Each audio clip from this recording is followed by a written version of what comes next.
আগে বলতাম মন্ত্রীরা সব চোর, এখন আমি কারে চোর বলবো, কার কাছে আমার এই অভিযোগ দেবো? বেঁচে থাকার চেয়ে মরে যাওয়া ভালো। কিছু বলার নাই, কিছু বলতেও লাভ কি, কারণ আমাদের দেশে কোনো মাও নাই বাবাও নাই। শেখ হাসিনাই ভালো ছিল, এই নতুন সরকার তো কিছু বুঝে না। বেগুন নিলাম 140 টাকা কেজি, জীবনে তো খাইনি 140 টাকা কেজি। কি খাইবো ভাবি, আমরা মতন গরিব লোকের খাওয়ার কোনো পথ নাই। আশা তো করছিলাম ভালো উনি সিন্ডিকেট মুক্ত করবো, সন্ত্রাস মুক্ত করবো, চাঁদাবাজি মুক্ত করবো, কোনো নেতা হয় না। এখন যদি নির্বাচন হয় আপনি কাকে ভোট দেবেন, এই ছিল আমার প্রশ্ন।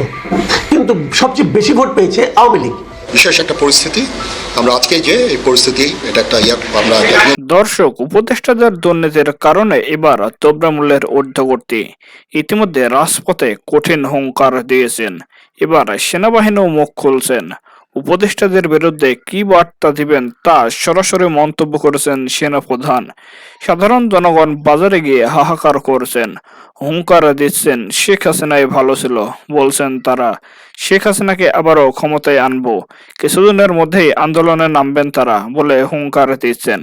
দর্শক, আজকের ভিডিওটি খুবই গুরুত্বপূর্ণ হতে চলেছে এবং আজকের ভিডিওতে অনেক চাঞ্চল্যকর সব গোপন তথ্য ফাঁস করা হবে, তাই না টেনে সম্পূর্ণ ভিডিওটি দেখতে থাকুন এবং এইরকম আরো নিউজ শুনতে চ্যানেলটি সাবস্ক্রাইব করে আমাদের সাথেই থাকুন।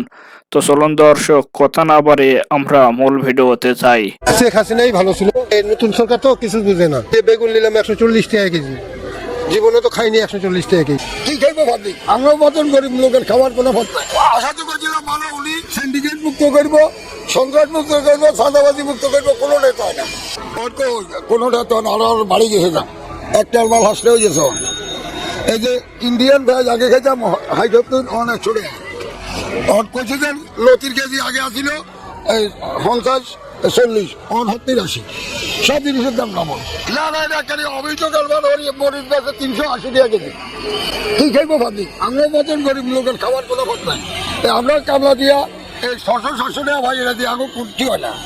আশা তো করছিলাম ভালো উনি সিন্ডিকেট মুক্ত করবো, সন্ত্রাস মুক্ত করবো, চাঁদাবাজি মুক্ত করবো, কোনো নেতা হয় না। তাকে তো আমরা আশা করছি এরা শোনাই দিয়া তার কাছে ভালো একটা জিনিস পাইও, এই জাতীয় চাঁদাবাজি রাহাজানি থাকতো না, আমরা গরিবগুলো সুখ শান্তিতে চললাম। তখন আরও বলেছি এই যে ডবল হয়ে যেত সব।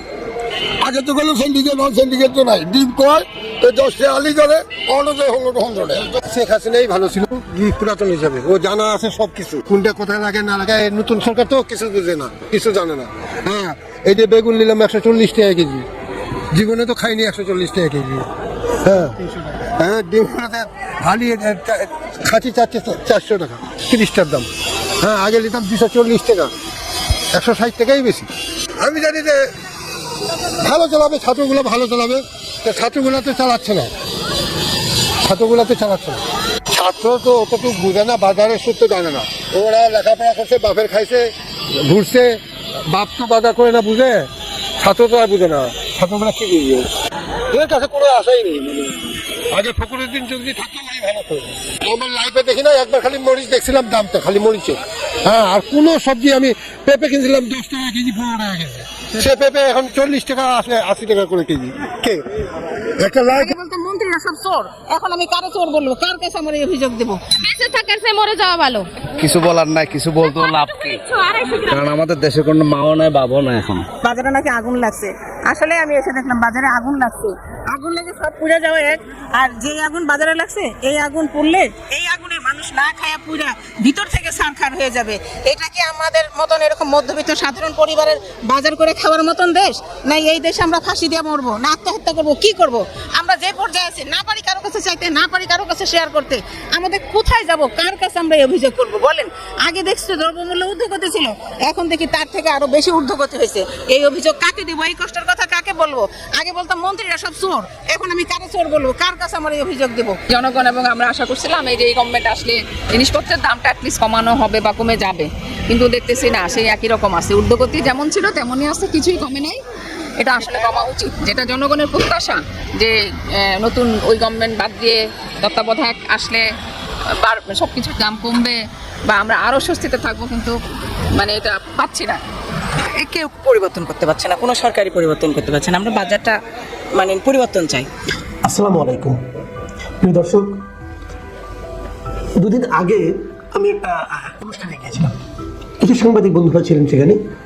যে এত লোক থাকলে যা হয়, মানে ঘরোয়া অনুষ্ঠান, বাট বেশ বিভিন্ন প্রসঙ্গে আলোচনা হচ্ছিল। হঠাৎ করে একজন বললেন যদি এই মুহূর্তে নির্বাচন হয় আমাদের দেশের মানুষের মন মানসিকতাটা আসলে কি?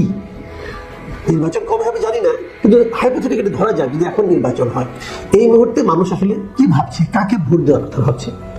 নানাজন নানা মত দিলেন। আমার মনে হলো যে আমি বরং এই বিষয়টা আমাদের দর্শকদেরকে জিজ্ঞাসা করি না কেন।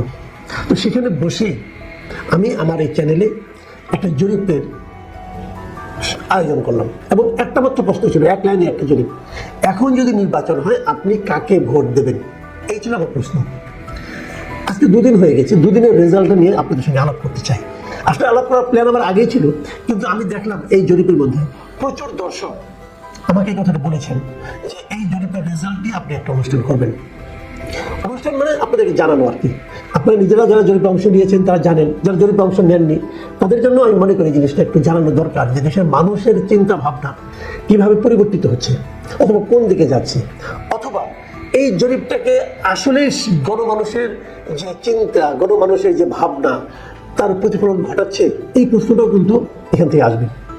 আমি এই জরিপে আপনারা দেখবেন 2 দিনে ভোট পড়েছে 69,000।